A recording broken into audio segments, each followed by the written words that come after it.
नमस्कार. पल्लवी रेसिपीजमध्ये सर्वांचे स्वागत आहे. आज आपण रताळ्याच्या घाऱ्या किंवा रताळ्याचे घारगे किंवा रताळ्याच्या गोड पुऱ्या देखील तुम्ही म्हणू शकता बनवणार आहोत. आज आपण नेहमीपेक्षा वेगळ्या पद्धतीने रताळ्याच्या गोड पुऱ्या किंवा रताळ्याचे घारगे बनवणार आहोत.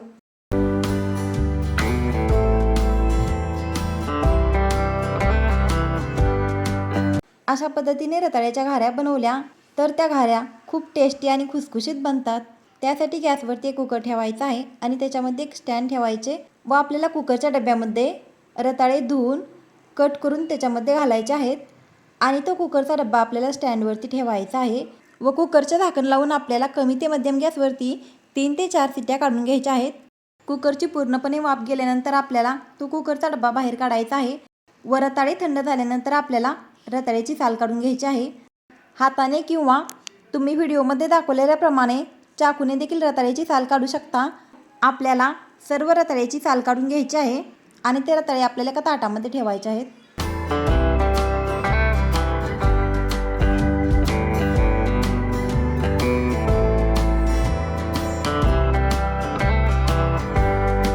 इथे आपली सर्व रताळ्याची साल काढून झालेली आहे व नंतर आपल्याला खिसणीच्या साहाय्याने हे रताळे खिसून घ्यायचे आहेत. सर्व रताळे आपल्याला खिसून घ्यायचे आहेत व खिसलेले रताळे आपल्याला वाटीमध्ये भरून रताळ्याचा खीस किती होतो ते पाहायचे आहे.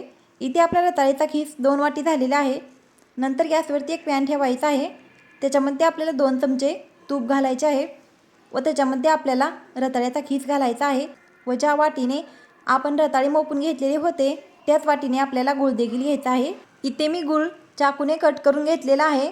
2 वाटी रताळ्याच्या खिसासाठी इथे मी 2 वाटी गूळ घेतलेला आहे. जर तुम्ही कमी गोड खात असाल तर तुम्ही 1.5 वाटी गूळ घेतला तरीही चालेल. नंतर आपल्याला गूळ रताळ्याच्या खिसामध्ये मिक्स करून घ्यायचा आहे. गॅसची फ्लेम आपल्याला कमी ठेवायची आहे. कमी गॅसवरती आपल्याला रताळ्याचा खिस आणि गूळ तुपामध्ये परतवून घ्यायचे आहे. त्याच्यामुळे आपल्या घाऱ्याची टेस्ट खूप छान येते. यासाठी आपल्याला ते तुपामध्ये परतवून घ्यायचे आहे. साधारणतः 2 ते 3 मिनिटे परतल्यानंतर आपल्याला त्याच्यामध्ये बारीक केलेली वेलचीची पावडर घालायची आहे आणि मिक्स करून घ्यायचे आहे व अजून 1 ते 2 मिनिटासाठी ते परतवून घ्यायचे आहे. तरी ते साधारणतः 2 ते 3 मिनिटे झालेली असतील. इथे आपला गूळ रताळ्याच्या खिसामध्ये छान असं मिक्स झालेला आहे. नंतर त्याच्यामध्ये आपल्याला वेलची पावडर घालायची आहे आणि मिक्स करून घ्यायचे व अजून 1 ते 2 मिनिटासाठी आपल्याला हे परतवून घ्यायचे आहे.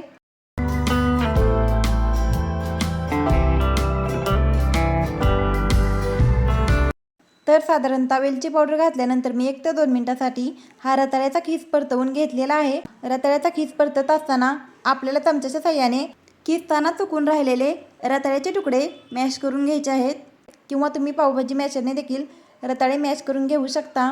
नंतर त्याच्यामध्ये आपल्याला नाश्त्याच्या चमच्याने 4 चमचे रवा घालायचा आहे आणि तो मिक्स करून घ्यायचा आहे व रवा घातल्यानंतर आपल्याला हा रताळ्याचा खीस अजून 1 ते 2 मिनिटासाठी परतवून घ्यायचा आहे व नंतर आपल्याला गॅस बंद करायचा आहे आणि तो रताळ्याचा खिसा आपल्याला एका पाटीमध्ये काढून थंड होण्यासाठी ठेवायचा आहे.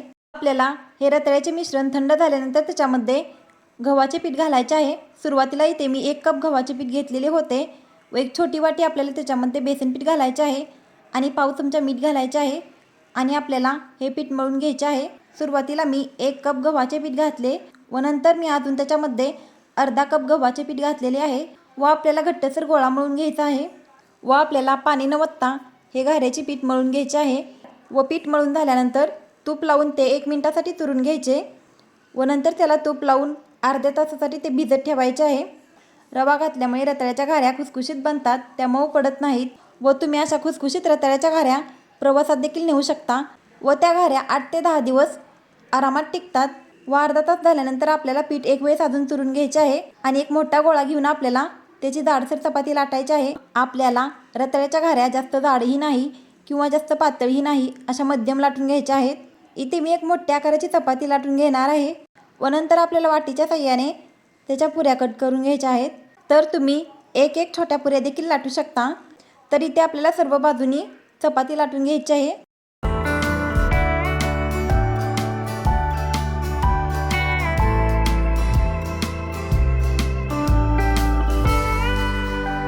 व मोठ्या आकाराची जाडसर चपाती आपल्याला लाटून घ्यायची आहे. चपाती लाटून झाल्यानंतर आपल्याला वाटीच्या साहाय्याने त्याच्या पुऱ्या कट करून घ्यायच्या आहेत. तर इथे एका चपातीच्या 3 पुऱ्या झालेल्या आहेत. नंतर आपल्याला त्या पुऱ्या काढून घ्यायच्या आहेत व त्या पुऱ्या एका ताटामध्ये ठेवायच्या आहेत व नंतर आपल्याला कणकेचा दुसरा उंडा घेऊन दुसरी चपाती लाटून घ्यायची आहे व आपल्याला दुसरीही चपाती जाडसर लाटून घ्यायची आहे व त्याही चपातीच्या आपल्याला वाटीच्या साहाय्याने गोलाकार पुऱ्या कट करून घ्यायच्या आहेत आणि त्या पुऱ्या आपल्याला एका ताटामध्ये ठेवायच्या आहेत व नंतर आपल्याला गॅसवरती तेल गरम करण्यासाठी ठेवायचे आहे. तर इथे मी 2 चपात्या लाटून त्याच्या पुऱ्या कट करून तेवढ्याच पुऱ्या मी इथे तळून घेतलेल्या होत्या. तुम्ही एकदम 3 ते 4 चपात्या लाटून त्याच्या पुऱ्या कट करून त्या तळून घेऊ शकता. इथे आपल्या 2 चपातीच्या 6 पुऱ्या बनवून तयार झालेल्या आहेत. नंतर गरम तेलामध्ये आपल्याला ह्या पुऱ्या सोडून घ्यायच्या आहेत. एका वेळेस मी कढईमध्ये 3 पुऱ्या सोडलेल्या आहेत व आपल्याला एका साईडने पुऱ्या म्हणजेच रताळ्याच्या घाऱ्या तळून घ्यायच्या आहेत व नंतर आपल्याला त्या पलटून घ्यायच्या आहेत आणि दुसऱ्या साईडने तळून घ्यायच्या आहेत. आपल्याला कमी ते मध्यम गॅसवरती रताळ्याच्या घाऱ्या दोन्ही साईडने छान असे तळून घ्यायच्या आहेत. रताळ्याच्या घाऱ्यामध्ये आपण गव्हाचे पीठ आणि गूळ घातल्यामुळे त्या लवकर लाल होतात. त्याच्यामुळे आपल्याला कमी गॅसवरती रताळ्याच्या घाऱ्या ब्राऊन कलर येईपर्यंत तळून घ्यायच्या आहेत. तर तुम्ही इथे व्हिडिओमध्ये पाहू शकता, इथे आपली घाऱ्याची एक बॅच तळून झालेली आहे. नंतर आपल्याला तळलेल्या घाऱ्या झाऱ्यामध्ये काढून घ्यायच्या आहेत आणि त्याच्यातील सर्व तेल निथळून घ्यायचे व त्या एका ताटामध्ये काढून ठेवायच्या व नंतर आपल्याला दुसऱ्या घाऱ्या तेलामध्ये सोडायच्या आहेत व त्याही घाऱ्या आपल्याला दोन्ही साईडने छान अशा तळून घ्यायच्या आहेत व त्या घाऱ्या आपल्याला झाऱ्यामध्ये काढून त्याच्यातील तेल निथळून घ्यायचे व त्या एका ताटामध्ये काढून ठेवायच्या. अशाच पद्धतीने आपल्याला सर्व रताळ्याच्या घाऱ्या तळून घ्यायच्या आहेत.